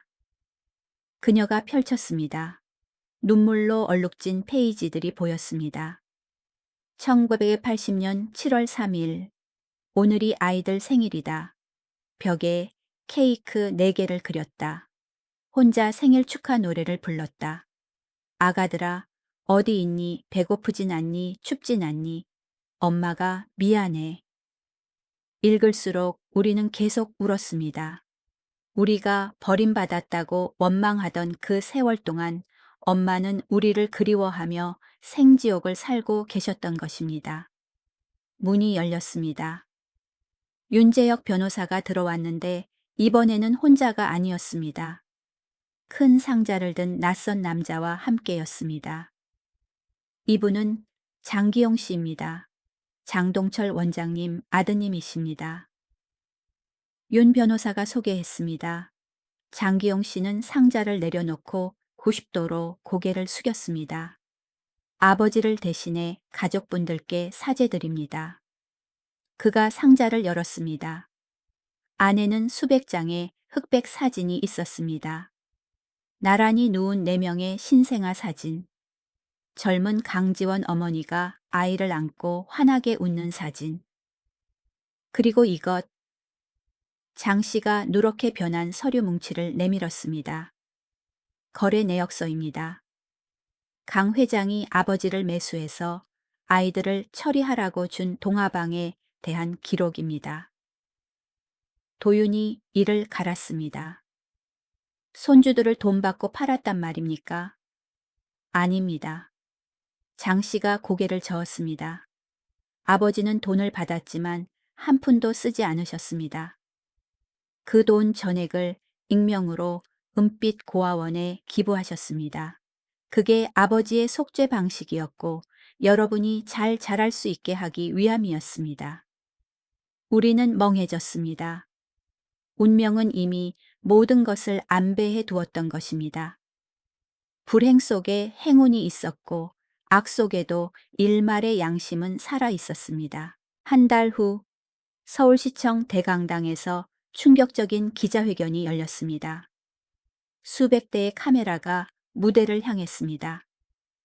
휠체어에 앉아 있지만 혈색이 좋아진 강지원이 군중을 내려다보며 미소 지었습니다. 그녀 뒤에는 6명의 자녀가 든든한 성벽처럼 서 있었습니다. 그녀는 마이크를 잡았고 목소리가 울려 퍼졌습니다. 1975년 저는 기적을 낳았습니다. 하지만 저의 비겁함으로 그 기적을 잃어버렸습니다. 오늘 49년 만에 그 기적이 돌아왔습니다. 그 어느 때보다 온전하고 관대한 모습으로요. 그녀는 잠시 멈추어 눈물을 닦고 힘차게 선언했습니다. 발표합니다. KJW 문화재단은 오늘부터 Y재단으로 이름을 바꿉니다. 재단은 수익금 전액을 미혼모 지원과 실종 아동 찾기에 쓸 것입니다. 천둥 같은 박수 소리가 터져 나왔습니다. 서준이 나섰습니다. 우리는 과거를 원망하지 않습니다. 그 아픈 과거가 오늘의 우리를 만들었으니까요. 도윤이 마이크를 잡고 허허 웃었습니다. 그리고 저는 평생 고아원 아이들을 위해 무료로 버스를 운전하겠습니다. 김 기사 약속은 지킵니다. 한때 차가웠던 여동생 수민이 환하게 웃었습니다. 저희 그룹은 와유재단에 초기 자금 100억 원을 기부하겠습니다. 그리고 저는 좋은 여동생이 되는 법을 배우겠습니다. 기자회견이 끝나고 우리 가족은 제대로 된 식사를 했습니다. 사내 진미는 아니었습니다. 김치찌개, 삼겹살, 우리가 좋아하는 서민 음식이었습니다. 이거 꿈 아니지? 혜은이 볼이 미어터지게 먹으며 물었습니다. 꿈은 무슨? 도윤이 잔을 짠하고 부딪혔습니다. 진짜 술이고, 진짜 고기고, 진짜 형제들이 여기 있잖아. 지후가 와인잔을 들었습니다. 자, 건배. 위하여, 와이를 위하여. 어머니가 행복 가득한 눈으로 우리를 바라보았습니다. 옛날에 연결이었어. 하지만 이제 다른 의미도 있는 것 같구나. 뭔데요? Y는 예샤. 삶에 대해 예라고 말하는 것. 용서에 대해 예라고 말하는 것. 그리고 희망에 대해 예라고 말하는 것. 1년 후 새벽 5시 한강공원. 강바람이 시원하게 불었습니다. 우리 8명 도윤의 아내와 아이들 포함은 길게 손을 잡고 서서 물 위로 떠오르는 태양을 바라보았습니다. 네, 형제의 목에는 은목걸이 4개가 아침 햇살을 받아 반짝였습니다. 우리 등 뒤에는 깔끔하게 수리된 고아원의 새 간판이 서 있었습니다. 은빛 보금자리, 기적이 시작되는 곳. 보세요. 인생이란 참 기묘합니다. 당신의 모든 것을 뺏어가고 시궁창에 처박고 49년 동안 눈물 속에 잠기게 할 수도 있습니다.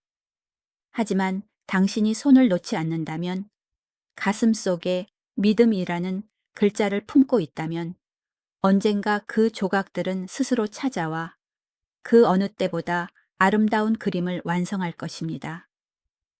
서류는 숨겨질 수 있고 사람은 거짓말을 할 수 있지만 가슴에 흐르는 피는 절대 거짓말을 하지 않습니다. 혹시 누군가를 잃어버렸다면 포기하지 마세요. 저를 믿으세요.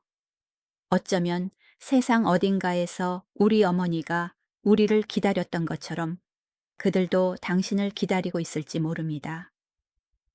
이 늙은이의 긴 이야기를 들어주셔서 감사합니다. 공감이 가신다면 공유해 주세요. 혹시 압니까? 당신의 공유 하나가 누군가 집으로 가는 길을 찾는 데 도움이 될지. 안녕히 계십시오. 그리고 가족과 함께 평안한 삶을 누리시길 바랍니다.